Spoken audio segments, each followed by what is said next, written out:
Avez-vous déjà regardé autour de votre vie et pensé pourquoi tout s'effondre soudainement? Votre santé diminue sans raison, les relations se sentent tendues, votre sommeil est rempli de cauchemars, et peu importe à quel point vous priez dur, il a l'impression que Dieu est silencieux. Et si je vous disais que le problème n'a pas commencé par vos actions, mais avec quelque chose assis tranquillement chez vous? La Bible dit dans Deutéronome 7, 26, « N'apportez rien à détestable dans votre maison où vous serez mis à part pour la destruction comme elle. » Et pourtant, la plupart des gens invitent sans le savoir le chaos spirituel à travers une simple erreur, en train de donner ou de garder des choses qui portent une malédiction cachée. Cette chemise du magasin d'épargne, ce collier est passé de quelqu'un qui a essayé les choses sombres. Cette antiquité que vous pensiez était juste vintage. Ce ne sont pas seulement des objets, ils pourraient être des bombes temporelles spirituelles. Et pendant que vous vous demandez où est Dieu, l'ennemi utilise silencieusement ces éléments pour contaminer votre atmosphère et bloquer vos bénédictions. Ce n'est pas une superstition, c'est l'Écriture. Et si votre vie est en spirale, sans raison claire, vous devez regarder cette vidéo jusqu'à la fin. Parce qu'aujourd'hui, vous allez découvrir la vérité choquante sur la façon dont certains objets peuvent ouvrir des portes à l'ennemi. Comment toute la vie d'une famille s'est effondrée en raison de quelque chose d'aussi innocent que les vêtements et comment Dieu est intervenu avec le pouvoir pour tout restaurer. Nous n'exposons pas seulement un danger spirituel caché, nous vous donnons les étapes bibliques pour fermer ces portes, nettoyer votre maison et inviter la paix de Jésus-Christ à son appartenance. Et croyez-moi, ce que vous êtes sur le point d'apprendre pourrait changer toute votre réalité spirituelle. Donc, avant de faire défiler, demandez-vous, que se passe-t-il si la percée pour laquelle vous avez prié est bloquée par quelque chose que vous avez autorisé à entrer? Dans votre maison, restez avec moi, parce que la réponse que vous avez recherchée pourrait simplement être cachée à la vue. Il y a des moments dans la vie où tout semble s'effondrer. Votre paix disparaît, les arguments éclatent sans raison, votre sommeil devient agité, et la chaleur de votre maison a l'impression qu'elle a été remplacée par un silence effrayant. La plupart des gens ne considèrent même pas la possibilité que ces changements n'ont rien à voir avec leurs actions, mais tout à voir avec ce qu'ils ont apporté chez eux. Vous voyez, tous les objets ne portent pas le même poids spirituel. Cela a utilisé la chemise, ce cadeau antique, ou même ce collier transmis à quelqu'un que vous connaissiez à peine, pourrait travailler silencieusement contre votre foi. La Bible n'est pas silencieuse à ce sujet. En fait, il nous avertit fortement des accusations spirituelles cachées liées aux objets physiques. Deutéronome 7, 25-26 nous dit clairement de ne pas apporter des objets maudits dans nos maisons, de peur de devenir des éloges comme eux. Mais combien en prennent vraiment cela au sérieux? Ce n'est pas la superstition, c'est les Écritures. La foi ne concerne pas seulement ce que nous déclarons le dimanche. Il s'agit également de ce que nous permettons d'habiter avec nous, même silencieusement. Vous voyez, lorsque quelqu'un vous donne un vêtement ou des bijoux, vous recevez plus que du tissu ou du métal. Vous pourriez hériter des bagages spirituels de cette personne, pain, amertume, voire influence occulte. C'est pourquoi le discernement est si critique. Et soyons honnêtes, dans la culture de consommation au rythme rapide d'aujourd'hui, qui s'arrête vraiment pour prier avant d'acheter des articles d'occasion ou d'accepter les mains? Mais la guerre spirituelle n'attend pas la permission. L'ennemi utilise des portes ouvertes, peu inaperçues, pour entrer et détruire. Jésus-Christ lui-même nous a enseigné dans Matthieu 12, 43-45, que les esprits impurs cherchent des endroits pour habiter et s'ils trouvent une maison balayée sans garde spirituelle, elles reviennent en compagnie. De nombreux croyants prient pour la paix, mais dorment inconsciemment avec le chaos. Ils demandent à Dieu la restauration tout en s'accrochant à des objets qui s'opposent directement à sa présence. Cela semble intense, c'est parce que c'est le cas. Il y a des objets dédiés dans les rituels, imprégnés de traumatismes émotionnels, ou même créés avec une intention maléfique. Et tandis qu'à l'œil nu, Ce n'est qu'un joli manteau vintage. Dans l'esprit, il pourrait tout aussi bien être un cheval de Troie. C'est pourquoi Dieu commande à plusieurs reprises la purification avant que ses bénédictions ne coulent. Dans Joshua 7, 11, toute la nation d'Israël a subi une défaite parce que quelqu'un a secrètement gardé un objet maudit. Imaginez cela, un peuple entier bloqué de la victoire à cause d'un article. Cela montre à quel point Dieu est profondément sérieux sur la propreté spirituelle dans notre environnement. Donc, la prochaine fois que quelque chose se déplace, dans votre vie, lorsque la paix s'estompe soudainement, lorsque la dépression se glisse sans invité, lorsque vos enfants commencent à agir sans explication, ne vous précipitez pas pour blâmer les circonstances ou même les gens. Commencez par regarder autour de votre maison. Demandez au Saint-Esprit de souligner tout ce qui ne devrait pas être là. La foi est pratique et la Bible nous donne des outils pour agir avec sagesse, pas peur. Invitez Jésus dans le processus d'inspection. Promenez-vous dans votre espace et demandez-lui « Est-ce que ce fait est agréable pour vous, Seigneur ?» Vous serez surpris de la rapidité avec laquelle Dieu réagit lorsque votre cœur est ouvert. Et rappelez-vous, Dieu n'expose pas à la honte, il expose à la guérison. Et la guérison commence parfois par abandonner des choses qui semblent inoffensives, mais qui portent un poids spirituel. Il ne s'agit pas de paranoïa, il s'agit de conscience. Il s'agit de construire un sanctuaire où la présence de Dieu peut reposer librement, sans interférence. Une maison remplie de foi est une forteresse, mais une maison remplie d'articles non examinés est vulnérable à l'infiltration. Ce message peut sembler inhabituel, voire controversé, mais ceux qui vivent selon les principes bibliques connaissent sa vérité. Le discernement spirituel n'est pas facultatif, c'est la survie. Nous n'avons jamais été censés naviguer aveuglément au territoire spirituel. La Bible, les enseignements de Jésus-Christ et la présence du Saint-Esprit sont notre boussole. Alors maintenant que nous avons découvert à quel point les choses les plus innocentes peuvent inviter le chaos, passons dans une vraie histoire qui rend cette vérité encore plus près de chez nous. Eben était un homme de foi inébranlable. Sa maison était un lieu de rire, de prière et une profonde révérence pour Dieu. Avec sa femme Idith et leurs 2 enfants, il a vécu une vie de paix et de provision. Ils ont commencé chaque matin avec les Écritures et se sont terminés chaque nuit avec une prière sincère à Jésus-Christ, le remerciant pour sa bonté. Il y avait l'harmonie, non seulement entre eux, mais aussi entre le ciel et leur maison. C'était le genre de paix qui ne vient que de marcher en alignement avec la parole de Dieu.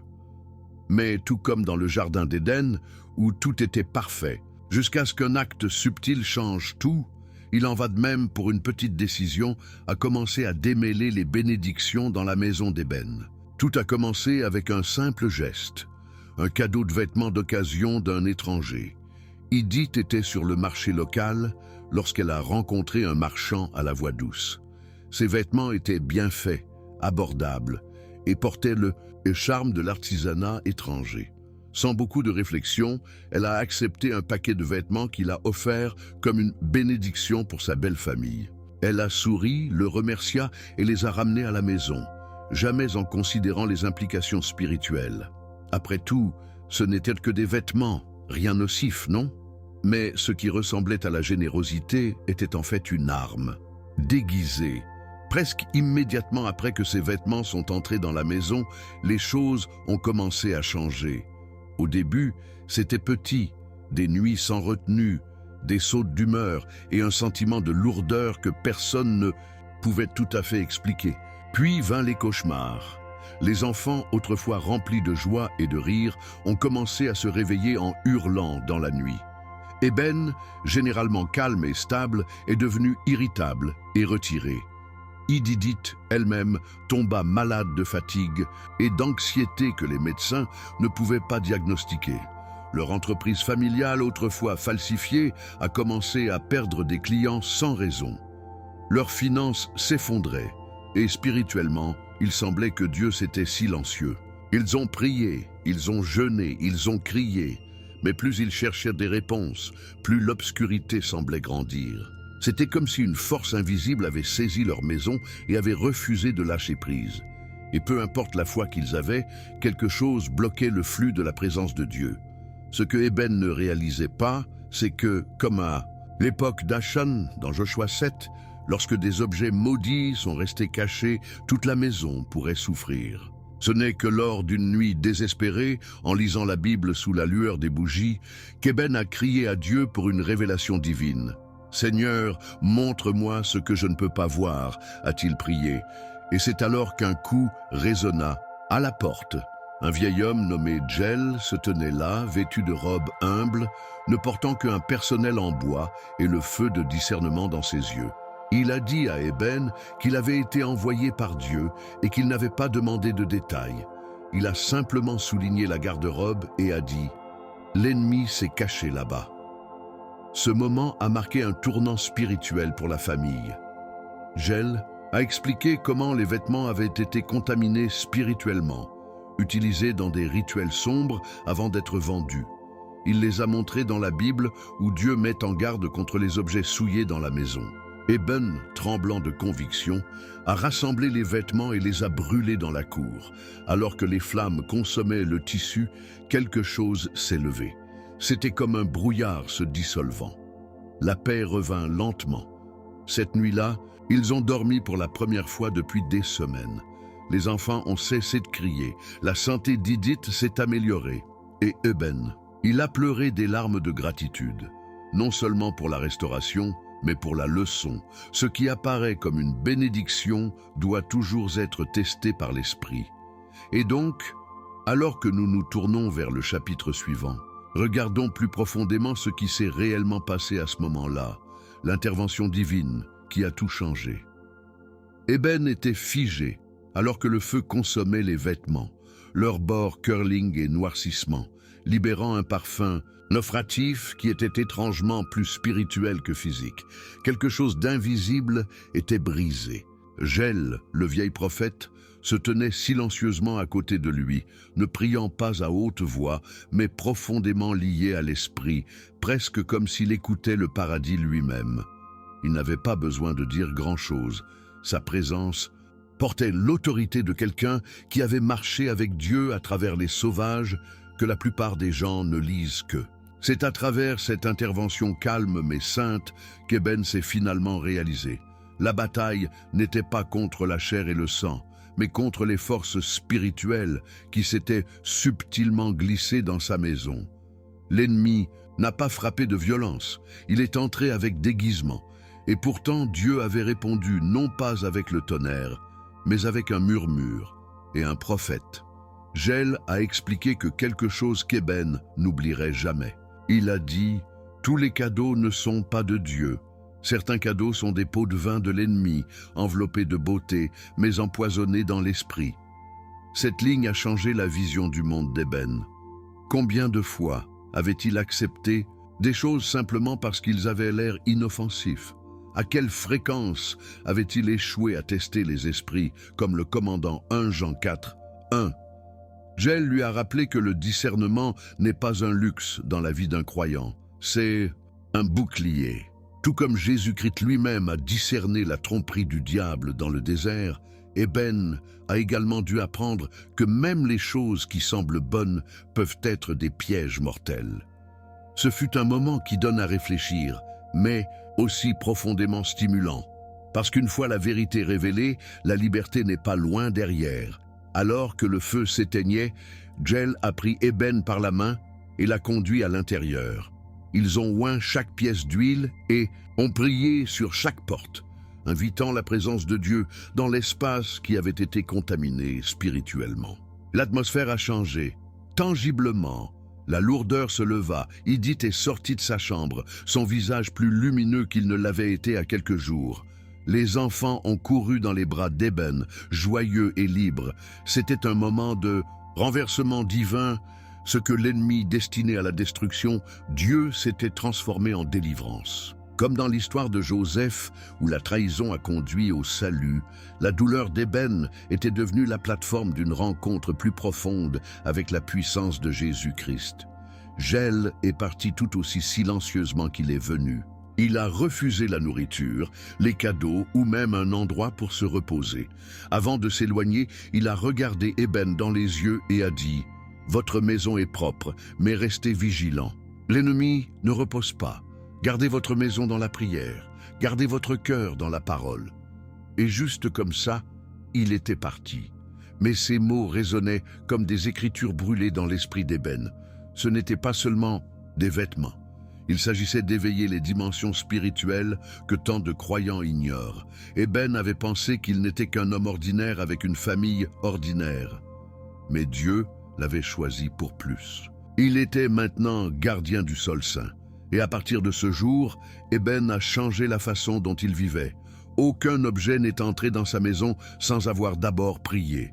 Aucune décision n'a été prise sans d'abord chercher la direction de Dieu. La foi n'est pas seulement une croyance, mais une pratique quotidienne. La Bible n'était plus un livre sur une étagère, elle est devenue le manuel pour chaque instant. Jésus-Christ n'était pas seulement sauveur, il est devenu le roi de cette maison. Ce qui a commencé comme une catastrophe était maintenant devenu un témoignage. Et alors que nous explorons ce que la Bible et même la science disent sur les objets et l'énergie, nous constaterons que le domaine spirituel n'est pas abstrait, c'est réel, il est actif et il répond à la foi. L'histoire d'Eben peut sembler extraordinaire, mais ce qui s'est passé dans sa maison a des racines bibliques profondes et même des échos scientifiques. Dieu a toujours souligné l'importance de la pureté spirituelle, non seulement des gens, mais des lieux et des biens. Dans Deutéronome 7, 25-26, le Seigneur est clair. Vous brûlerez les images sculptées de leurs dieux. Vous n'aurez pas non plus une abomination dans votre maison, de peur que vous ne soyez condamnés à la destruction. Ce n'est pas seulement un avertissement poétique, c'est l'instruction divine. Les objets liés à l'idolâtrie ou à l'obscurité portent plus que la valeur matérielle. Ils portent une charge spirituelle. C'est pourquoi les Israélites étaient constamment commandés de détruire les idoles, de démolir les autels et de nettoyer la terre. Il ne s'agissait pas de l'esthétique, il s'agissait d'aligner chaque détail sur la sainteté de Dieu. Prenez l'histoire d'Achan dans Joshua 7, 11. Un homme a caché un objet interdit parmi ses biens, et à cause de cet acte unique, toute la nation d'Israël a perdu une bataille qu'ils auraient dû gagner. Dieu a dit à Joshua, Israël a péché, ils ont pris certaines des choses dévouées, ils ont volé, menti et mis parmi leurs biens. Ce n'était pas une arme ou une idole, c'était juste un manteau et de l'argent. Mais cela a suffi pour arrêter la faveur de Dieu. La victoire a été retenue jusqu'à ce que l'obéissance soit restaurée. Ce principe se répète tout au long des Écritures. Ce que nous permettons dans nos maisons et nos vies peut soit inviter la bénédiction de Dieu, soit son retrait. La foi ne consiste pas seulement à croire, il s'agit de gérer l'atmosphère autour de nous. Même les rois connaissaient cette vérité. Avant de recevoir la faveur de Dieu, des hommes comme Ézéchias et Josia ont purgé leur palais d'artefacts païens. Job, un homme d'intégrité, sanctifiait régulièrement sa maison, Job 1, 5, offrant des sacrifices au cas où l'un de ses enfants aurait péché. Et Gidéon, Dieu lui a dit de démolir l'autel de son père à Baal avant de pouvoir diriger Israël, Juge 6, 25. Ce n'étaient pas des actes symboliques, c'étaient des stratégies spirituelles. La purification précède toujours la promotion dans le royaume de Dieu. Jésus-Christ lui-même est entré dans le temple et a renversé des tables, chassant ceux qui avaient souillé la maison de son Père. Il nous montrait que la présence de Dieu exige la révérence et l'action. Maintenant, voici ce qui est fascinant. La science moderne rattrape lentement ce que la Bible dit depuis des siècles. Des études en physique quantique et en neurosciences ont confirmé que les objets peuvent conserver des empreintes énergétiques, émotions, intentions, voire traumatismes. Des chercheurs de Princeton et d'Emory ont découvert que les mots prononcés, en particulier ceux de la bénédiction ou de la malédiction, peuvent changer la structure moléculaire de l'eau, des plantes et même des cellules humaines. Si les mots prononcés ont un impact mesurable, qu'en est-il des environnements remplis d'objets entourés de peur, de haine ou de pratiques rituelles? Ce n'est pas le mysticisme, c'est mesurable. Et la Bible l'a enseigné depuis le début. La vie et la mort sont dans la puissance de la langue, et ce qui nous entoure nous affecte. Donc, lorsque nous parlons de garder nos maisons, nous ne nous protégeons pas seulement de la saleté ou de l'encombrement. Nous protégeons notre environnement spirituel. La Bible nous équipe non seulement d'avertissements, mais d'outils. Prière, discernement, huile d'onction et parole de Dieu. La foi transforme non seulement nos cœurs, mais nos maisons. Et la science, cela affirme enfin ce que les croyants ont toujours su. Il y a plus de choses autour de nous que nous ne pouvons voir. Maintenant, comment pouvons-nous prendre ces principes et les appliquer pratiquement de jour en jour pour garder nos maisons spirituellement propres et alignées sur la présence de Dieu? C'est exactement ce que nous allons explorer ensuite. La vérité est que garder une maison spirituellement propre n'est pas compliqué, mais cela nécessite une intentionnalité.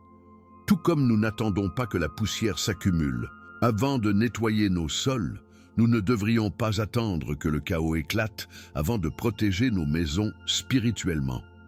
L'une des premières étapes les plus puissantes est une prière de consécration. Chaque nouvel objet, qu'il s'agisse d'un cadeau, d'un antique ou même de quelque chose acheté en ligne, doit être prié avant d'être amené dans votre espace. Posez vos mains dessus, parlez le nom de Jésus-Christ et demandez à Dieu de le purifier. Dites quelque chose comme « Seigneur, je vous dédie cet objet ».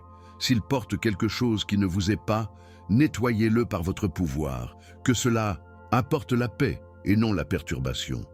Au nom de Jésus, Amen. Cela peut sembler simple, mais par la foi, ces mots portent une autorité divine.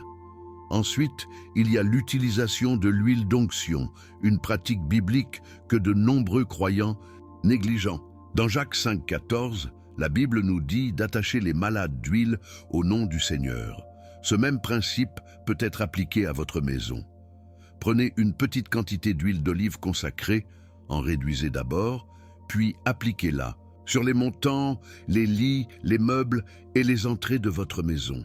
Pendant que vous faites cela, déclarez la présence et la protection de Dieu sur chaque espace.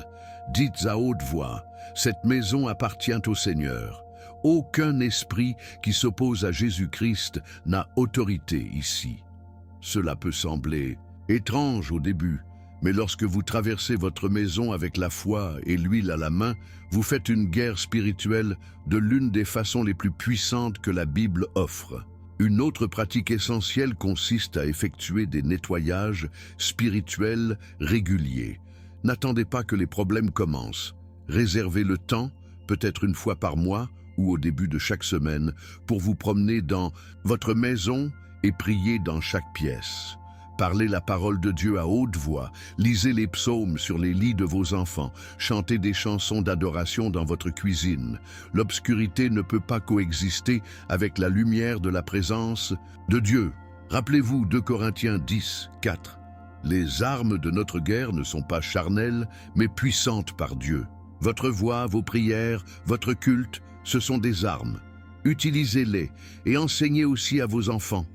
Laissez-les vous voir prier, laissez-les se joindre à nous.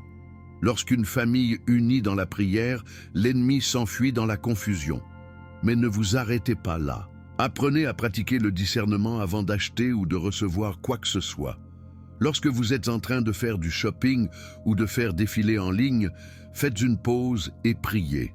Demandez à Dieu, est-ce quelque chose que je devrais apporter chez moi ? Si vous vous sentez mal à l'aise, ne l'ignorez pas, le Saint-Esprit parle par inconfort. Beaucoup de gens ont ouvert des portes spirituelles en apportant des livres à domicile, des décors ou des articles de mode qui portent des significations cachées ou des connexions à des symboles occultes. Soyez prudents par ce que vous portez. Des shirts avec des images sombres, des bijoux avec des symboles anciens ou mystiques, même des articles à la mode qui s'opposent subtilement aux vérités bibliques. La mode n'est jamais neutre. Testez tout. Maintenez rapidement ce qui est bon. 1 Thessaloniciens 5, 21. Enfin, construisez des habitudes quotidiennes qui gardent votre atmosphère. Chaque nuit, avant de vous coucher, déclarez sur votre maison Cette maison appartient à Dieu. Chaque esprit qui ne doit pas partir de lui doit partir maintenant au nom de Jésus. Apprenez à vos enfants à prier de la même manière. Vivre avec gratitude, car la reconnaissance invite la présence de Dieu. Psaume 104. Tandis que la plainte constante donne de la place à la lourdeur spirituelle. Partagez votre témoignage. Ce que Dieu a fait dans votre maison peut débloquer la délivrance chez quelqu'un d'autre. Et restez vigilant. Ce n'est pas une vie basée sur la peur, c'est la conscience de la foi. Votre maison est votre autel, votre refuge, votre sol saint. Et si Dieu y habite, aucune arme formée contre vous ne prospérera. Mais nous n'avons pas encore fini, car maintenant, il est temps de sceller tout ce que nous avons appris avec une prière puissante et libératrice. Maintenant que votre cœur a reçu ces vérités, il est temps de tout sceller à travers une prière de libération spirituelle. Il ne s'agit pas seulement de dire des mots. Il s'agit de déclarer la guerre contre chaque contamination spirituelle qui a essayé d'infiltrer votre maison, votre famille et votre paix. Alors, où que vous soyez, respirez profondément, calmez votre âme et priez avec moi dans la foi. N'oubliez pas que Jésus-Christ vous a donné l'autorité sur toute la puissance de l'ennemi. Luc 10, 19. Et lorsque vous priez avec croyance, le ciel répond. Père Dieu, je viens devant vous en ce moment, dans le nom au-dessus de tous les noms, Jésus-Christ. Je reconnais qu'il peut y avoir des objets, des personnes ou des influences dans ma maison qui ont ouvert des portes spirituelles sans ma conscience. Mais aujourd'hui, par l'autorité de votre parole et le pouvoir de la Saint-Esprit, je renonce à chaque œuvre d'obscurité qui vous a trouvé l'objet. Et chaque influence non de Dieu n'est pas brisée et supprimée maintenant dans le nom puissant de Jésus. Je plaide le sang de Jésus sur chaque pièce, à chaque coin, à chaque porte et à chaque mur. J'invite le Saint-Esprit à remplir ce lieu de paix, de guérison et de protection divine. Que cette maison devienne un sanctuaire de foi, un lieu de logement pour votre présence, Seigneur. Chaque atmosphère de la peur, de la dépression, de la confusion ou de la lourdeur doit aller à l'esprit, et je déclare une fin de ma famille, de la fin de ma famille. Tout ce qui a été perdu, volé ou brisé est retourné et rendu entier selon Joël 2, 25. J'attache cette maison avec une autorité spirituelle. Aucune arme formée contre nous ne prospérera. Ésaïe 54, 17. Je lis chaque esprit de division, rébellion, maladie, pauvreté et trouble, et je les ai jetés au nom de Jésus. De ce jour, il y a de la maison, l'espace, et laissez chaque visiteur qui entre en train de ressentir votre paix et votre pouvoir. Apprenez-moi à rester vigilant, Seigneur. Aidez-moi à marcher dans le discernement, à être sensible à votre voix et à ne plus jamais ouvrir des portes que vous avez fermées. Laissez mon témoignage être une lumière pour les autres. Que ma maison devienne un lieu de délivrance et de refuge pour ceux qui en ont besoin. Merci, Dieu, pour votre miséricorde, votre grâce et votre amour inébranlable. Je scellais cette prière avec la foi, sachant que vous êtes reliés de remercier pour terminer ce que vous avez commencé. Dans le saint nom de Jésus, je prie. Amen. Maintenant que cette prière a été parlée, ne vous contentez pas de passer à autre chose. Asseyez-vous avec. Laissez la paix de Dieu s'installer profondément dans votre cœur. Et lorsque vous portez ces mots dans votre vie quotidienne, rappelez-vous, votre maison est un sol sacré. Ce que Dieu a nettoyé, que aucune obscurité ne récupère. Mais avant de conclure, rassemblons tout cela avec un dernier message qui pourrait tout changer. Maintenant que vous avez vu la vérité derrière ce qui pourrait contaminer votre maison, je veux avoir de vos nouvelles. Avez-vous déjà vécu quelque chose de similaire? Avez-vous déjà apporté quelque chose dans votre maison et remarqué que tout commençait à mal tourner par la suite? Déposez votre histoire dans les commentaires ci-dessous. Votre expérience pourrait également aider quelqu'un d'autre à trouver la liberté. Si cette vidéo parlait à votre esprit, ne partez pas sans appuyer sur le bouton d'abonnement et activer les notifications. Vous ne manquez donc jamais une seule révélation qui pourrait transformer votre vie par la parole de Dieu, la foi et les enseignements de Jésus-Christ. Et si vous êtes prêt à aller encore plus loin, cliquez sur la prochaine vidéo qui s'affiche maintenant sur votre écran. Là, nous révélons une autre vérité cachée que chaque croyant a besoin de savoir pour garder leur maison spirituelle en ordre. Restez forts, restez priés et je vous verrai là-bas. Bénédiction, Marco.